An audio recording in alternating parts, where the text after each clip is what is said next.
the two-day summit. Education Minister Rakam A. Sangma informed that 90% of the colleges in Meghalaya have started the implementation of the 4-year degree courses under the National Education Policy 2020.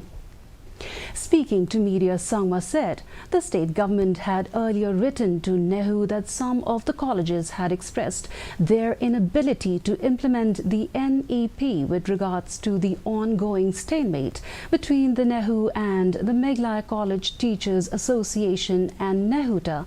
The minister said the state government has asked both the parties to sort things out because there is no opposition against the implementation of the NEP from any student, principal or management.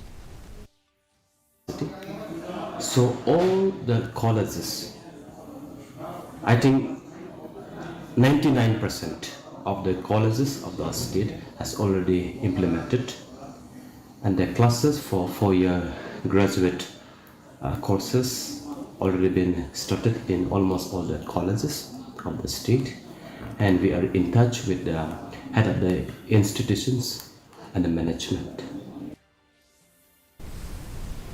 The Meghalaya Assembly Committee on Estimates